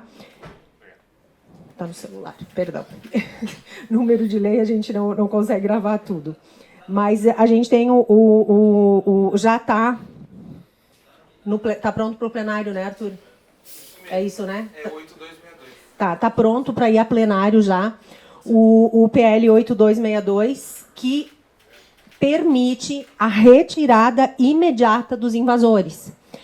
A gente está checando aqui, eu já pedi para o Arthur fazer um adendo, fazer uma emenda, se for necessário, porque, a princípio, ele está voltado à invasão de terra, de propriedade. E aí a gente vai checar se cabe um adendo ou se a forma como está abarca também a questão portuária e de qualquer propriedade, né? Que a gente não pode permitir que exclua qualquer tipo de invasão à propriedade.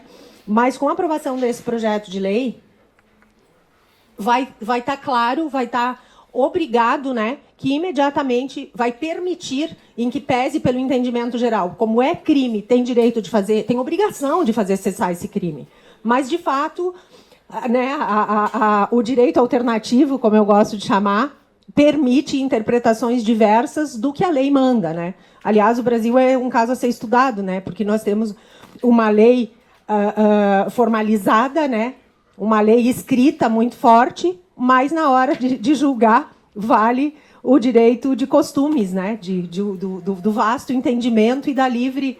Então, é algo que não existe, ou tu é um ou outro, né? Mas aqui, infelizmente, na prática, nós temos os dois sistemas. Então, com a aprovação desse projeto de lei, vai estar escrito em lei que é permitido retirar imediatamente os invasores de propriedade e reintegrar a posse. E esse processo está... Eu já pedi para o Arthur aqui pedir urgência para a gente pautar o quanto antes.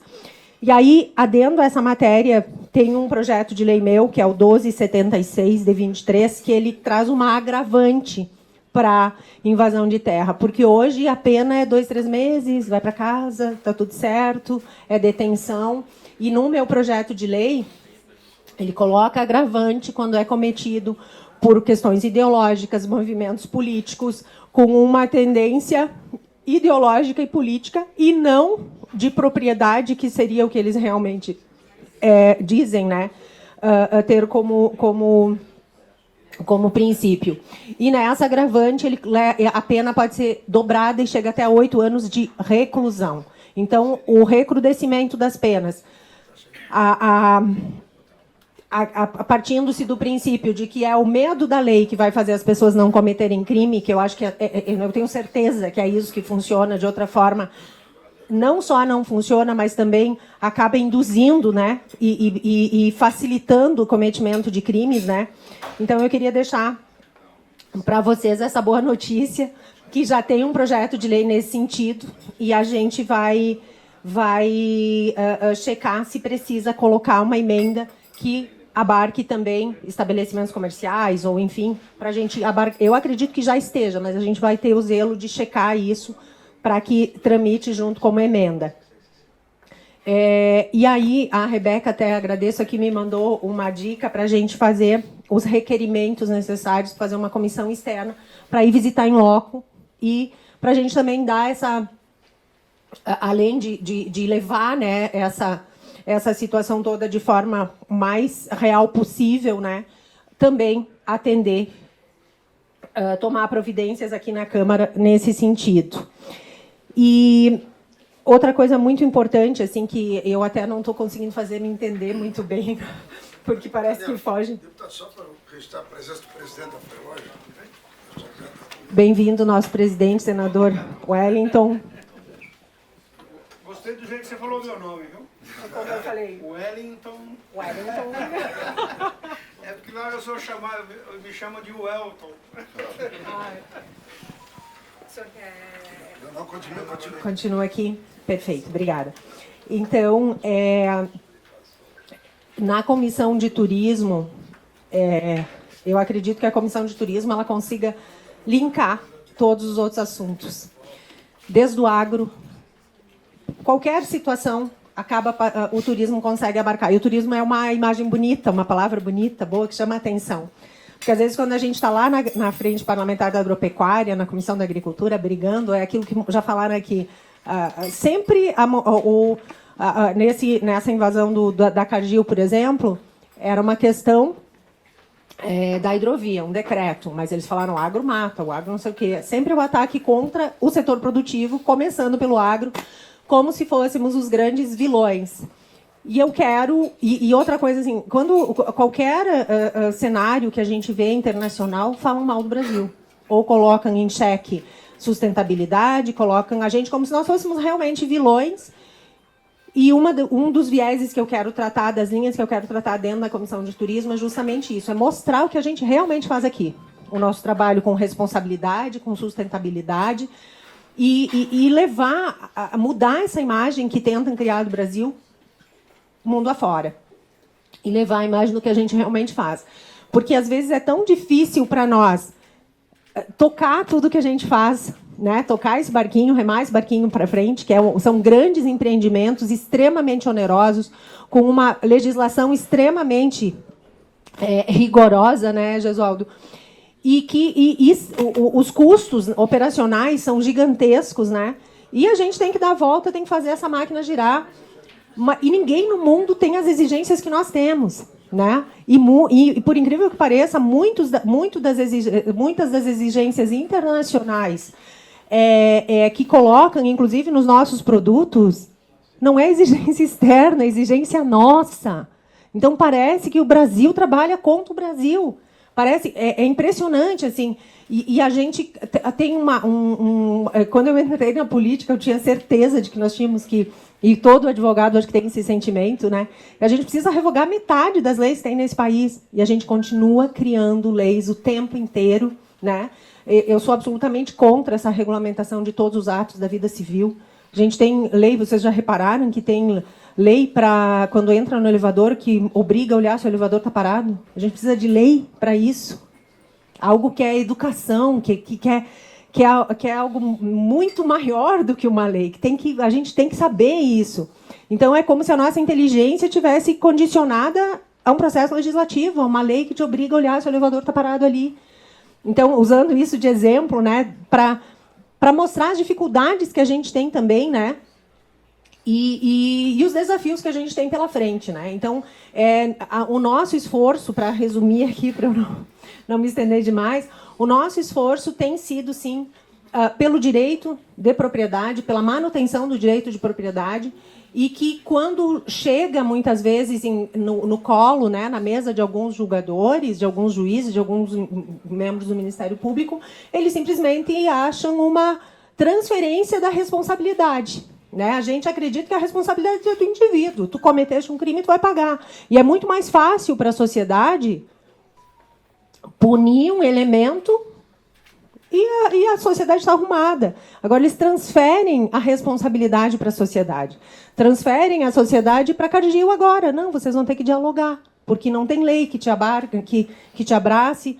Então, é um processo extremamente complexo que tem demandado muito dos nossos esforços, mas não é só Cargill, é a nível nacional, são muitas e muitas situações nesse sentido, e que a gente precisa trabalhar para restabelecer a lei e a ordem, a segurança jurídica, a segurança institucional também, garantir que as instituições vão cumprir o seu papel e vão respeitar o papel da outra instituição.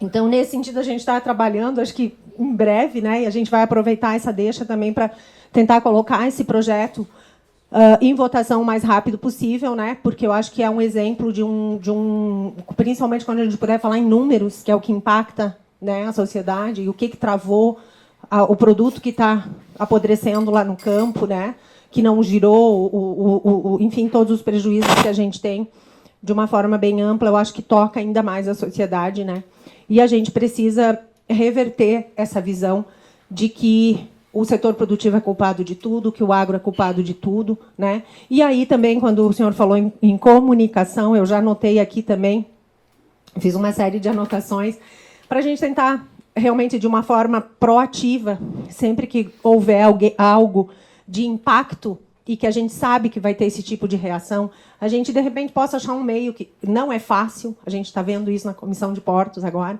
mas a gente vai ter que conversar com todos os entes para a gente tentar evitar esse tipo de situação, né? E aí eu vou, já fazendo um gancho aqui na Comissão de Portos, o PL 733, eu sou vice-presidente da comissão, e a gente trabalhou ano passado todo, visitamos portos, falamos com todos os atores envolvidos, né? O IBL nos acompanhou, o IBI nos acompanhou, a Frenlodge nos acompanhou, o senador Wellington, agora errei, só porque... Não, agora falei certo, né? Wellington. e como a memória da gente cobra, né? Mas, enfim. Então, a gente fez um trabalho muito intenso ano passado, fizemos várias audiências públicas. E ontem, inclusive, eu encontrei o pessoal de Santos no corredor, acho que foi uns 15 minutos ali conversando no corredor. E hoje eles devem me procurar para continuar a conversa. Que as principais reivindicações deles é a questão da exclusividade, né? E eu tenho falado para eles, olha, antigamente, vocês têm uma atividade tradicional, a gente respeita, enfim. E antigamente, a legislação permitia. Hoje, isso é reserva de mercado, a nossa legislação não permite mais. Então, vocês confiem na gente, vocês vão ter a preferência. Se vocês não tiverem, tiraram férias, né? Que não aconteça, mas vai que ficaram doentes, sei lá, não pode comparecer, aí abre para fora. Então, vocês já têm essa garantia. E esse tem sido o nosso grande desafio de comunicação, né? Muitos dos dirigentes compreendem isso, mas na ponta sempre vai ter aquele que vai estar exercendo o seu ius esperneandi, como a gente diz, né? Então, é um desafio muito grande. A gente segue com a comissão esse ano, né? Deve começar na próxima semana ou em 15 dias. Com diversos encaminhamentos ainda para serem tomados, né? E o desafio é justamente esse, mostrar, né, para quem está ali reivindicando e querendo a manutenção, né, da exclusividade, principalmente, que... E eu tenho falado para eles, inclusive, assim, gente, olha o copo meio cheio, vocês estão olhando o copo meio vazio. Daqui a pouco, hoje vocês estão atrelados a um porto. Isso aqui abre mercado para vocês também. Eu estou de folga aqui, mas abriu no outro, eu posso ir lá. Então, vai modernizar um processo, mas é uma questão realmente de comunicação, de convencimento, e que é muito árdua, né? Aí a gente teve audiências, aí o pessoal participou, o Gesualdo participou, a Jaque participou também, teve algumas audiências fervorosas, assim, mas... a gente está conseguindo fazer, né, o nosso papel, e que é essa grande intenção de modernizar a lei, né? Como eu falei antes na fala, assim, a gente tem sempre a sensação de que a gente está que não consegue acompanhar, né, todas as possibilidades, né? E aí eu acho que também lembrei da questão de desassoreamento e de simplificação de processos, essa coisa toda. Né? A gente, infelizmente, tem uma legislação que não acompanha toda a tecnologia que a gente tem hoje, né, Jaque? Então, são muitos desafios que a gente tem aqui pela frente, né?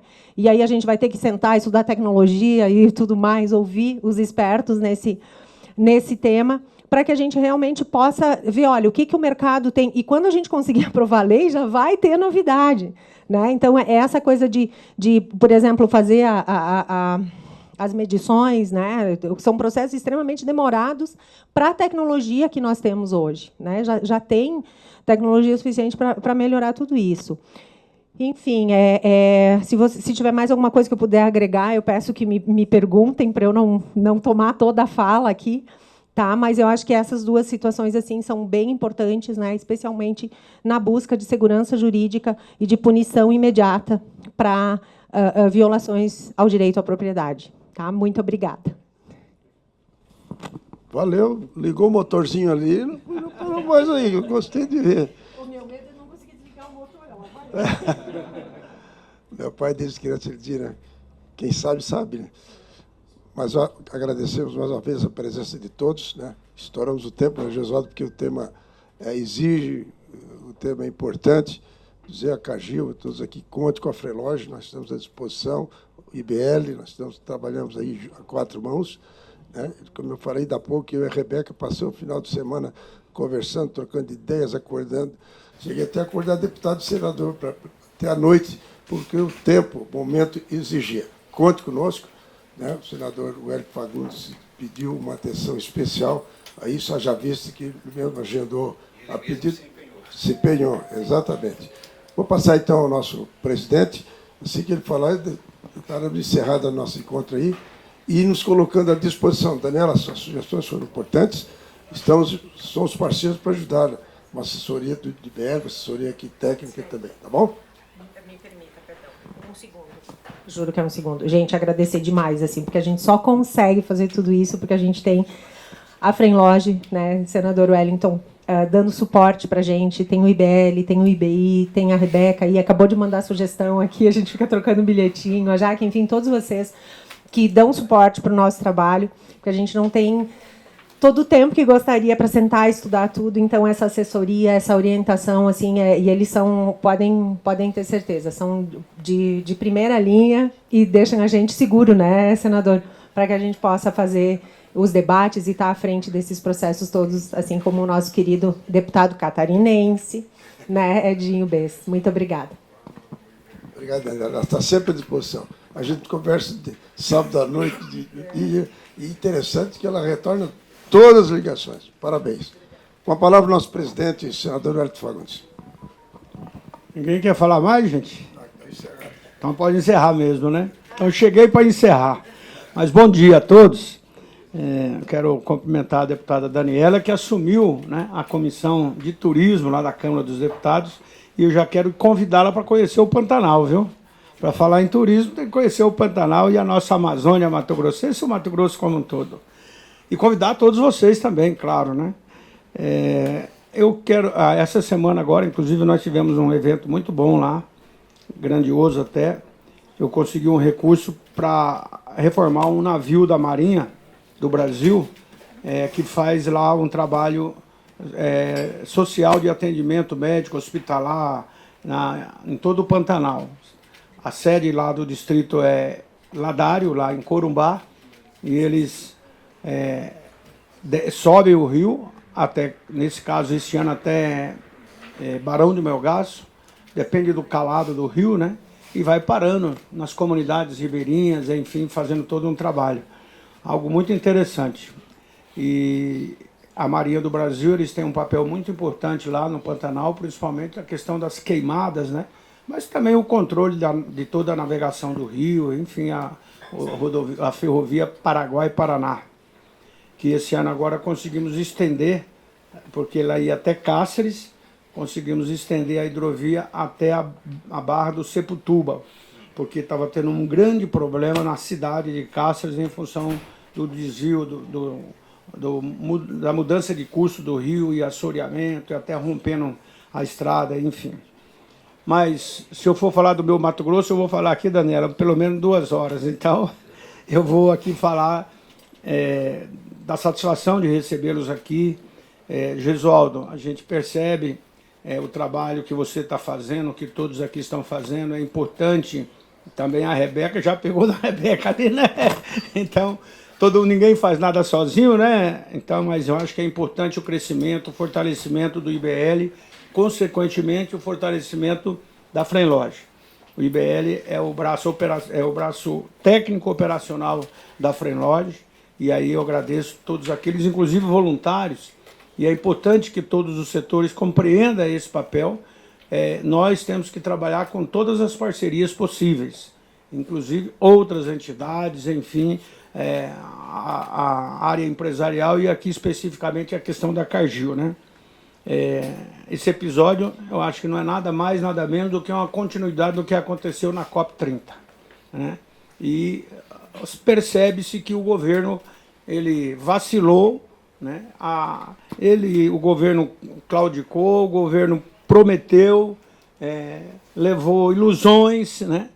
E tudo isso leva a uma situação, porque o que aconteceu na Cargill aconteceu na própria COP30, né?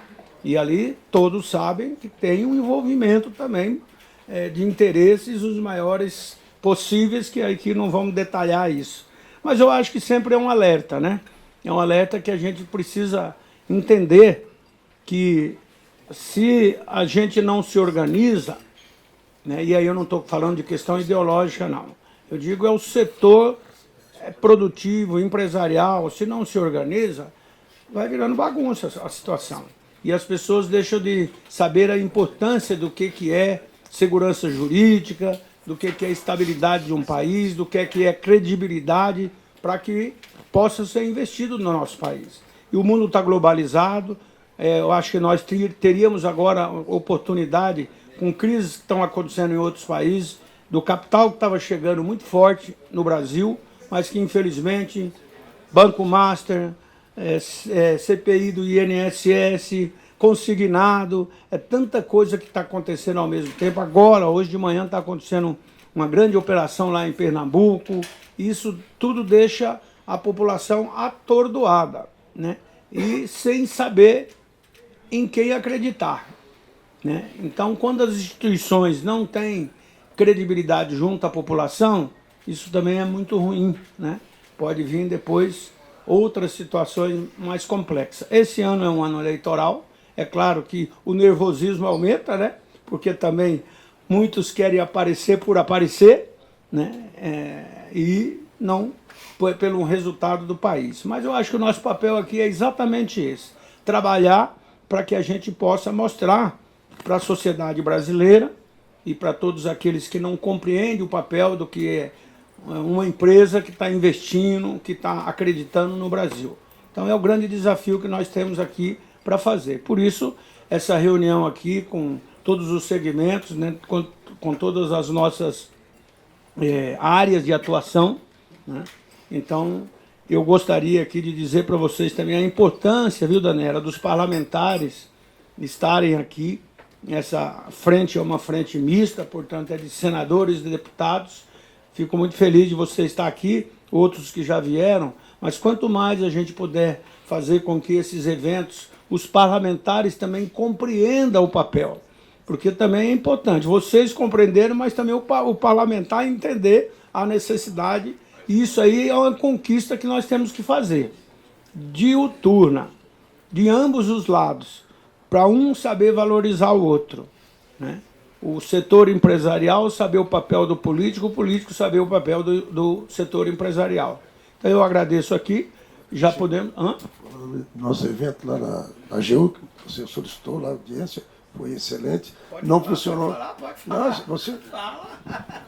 Nós já falamos ainda há pouco aqui, eu já tinha dito na ausência do senador, que ele pediu para nós, através da Freelógia, fazer os contatos importantes, e fizemos, nos organizamos junto com o IBL, a nossa equipe, a equipe de IBL, eu e a Rebeca coordenando esse trabalho.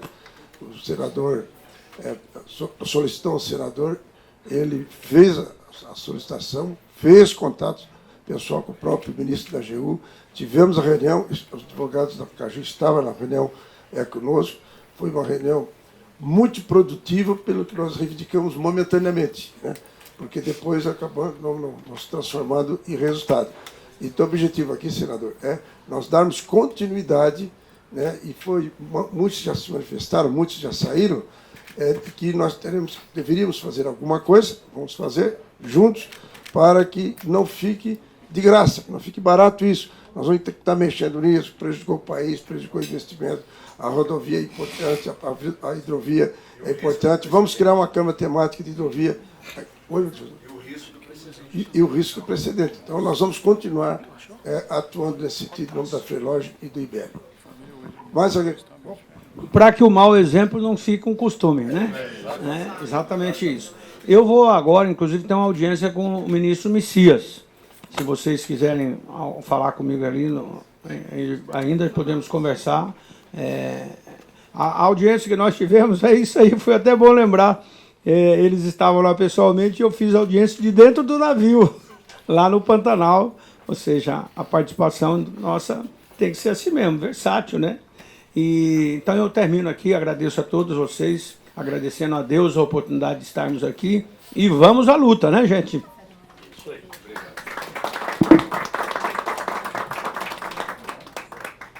Ele quer falar mais um pouquinho. Não, ia falar da próxima. O próximo evento nós vamos tratar de ferrovias.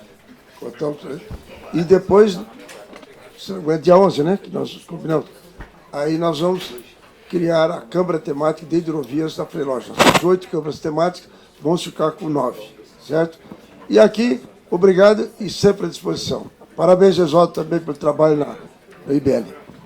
Vamos tirar uma foto aqui.